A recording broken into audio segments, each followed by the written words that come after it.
Bom dia, boa tarde ou boa noite. Nós somos alunos do terceiro Informática da ETEC da Zona Leste. O nosso grupo é o Virtual Increased Plan e ele é composto por mim, Isabela Rodrigues. Por mim, Christopher Peter. Por mim, Gustavo Lopes. Por mim, Isabelle Valim. Por mim, João Victor Galdino. Então eu vou começar a dar a introdução ao nosso projeto. Desde muito tempo, os homens se preocupam em coletar informações que possibilitem organizar a sua ocupação e localização no espaço através de mapas. Um grande exemplo disso foi a expansão marítima, onde os instrumentos utilizados na cartografia foram evoluindo com base no desejo de avançar cada vez mais no continente de todo o mundo. E através do tempo, esse mecanismo começou a ser evoluindo até os dias de hoje, onde conseguimos acessar qualquer tipo de mapa apenas com um dispositivo que tem acesso à internet. Diante disso, nós podemos criar desde mapas com ambientes menores, igual a nossa escola, ou até mesmo mapas grandes, como shoppings, parques, ou até mesmo ruas, uma pessoa chegar até o certo destino que ela deseja. Agora eu vou falar sobre a problemática do nosso projeto. Bom, nós somos alunos da escola há 3 anos e durante esse período notamos alguns obstáculos, como a forma da disponibilidade de informações sobre lugares dentro da ETEC, que são aquelas placas dispostas entre os blocos que identificam os mesmos. E juntamente com isso, tem o fato da escola ter um tamanho muito extenso, o que consequentemente irá gerar uma grande circulação de alunos, turmas e quantidade de salas, ou seja, é uma escola muito grande sem um equipamento certo para auxiliar na sua localização. E diante disso, decidimos que era necessário a criação de uma plataforma para sanar todas as dificuldades encontradas na hora da locomoção entre os ambientes da escola. Essa plataforma ela vai disponibilizar uma planta interativa da ETEC, que dará acesso aos principais locais com maiores circulações de pessoas. Agora eu vou falar sobre o nosso objetivo. Nosso objetivo é ajudar alunos, professores, funcionários e visitantes a se localizarem com mais precisão e praticidade dentro da instituição.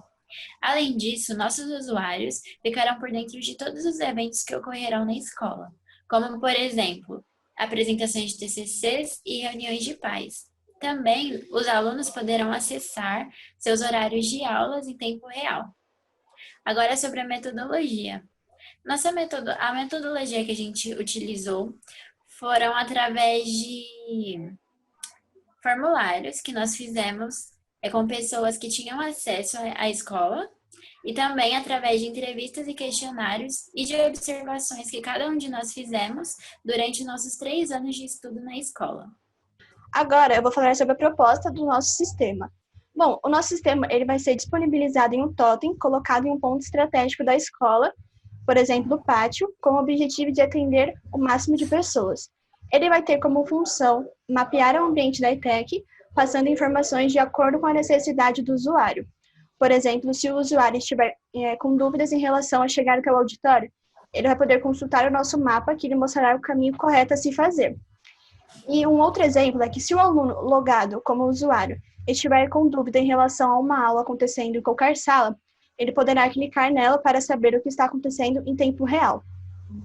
Além disso, nós prezamos pela segurança da escola, ou seja, o mapeamento ele vai ser limitado para os usuários externos, que são os visitantes, onde eles não vão conseguir acessar a rotina dos alunos, que são os horários de aulas nas salas, e também eles não vão ter acesso às salas com equipamentos ou objetos de grande valor, como os laboratórios. Casos de uso. Diagrama de caso de uso documenta o que o sistema faz do ponto de vista do usuário. Em outras palavras, ele descreve as principais funcionalidades do sistema e a interação dessas funcionalidades com os usuários do mesmo sistema. Nesse diagrama, não nos aprofundamos em detalhes técnicos que dizem como o sistema faz. Aqui o diagrama de caso de uso do nosso projeto Virtual Increased Plan, onde temos 3 atores: o administrador, o usuário interno e o usuário externo. O ator usuário externo pode acessar o mapeamento simples e os cronogramas de reuniões e TCCs. O usuário interno herda todas as ações do usuário externo, logo ele também pode acessar o cronograma de reuniões e TCCs. O que diferencia dele é que ele pode acessar o mapa completo sem nenhuma restrição. O administrador herda todas as ações do usuário interno, o que diferencia é que ele pode monitorar as rotinas, horários, reuniões e TCCs, podendo alterar, incluir e excluir e consultar os registros. Falando sobre o MER e o DER, são formas que usamos para exemplificar ou projetar o banco de dados do nosso projeto.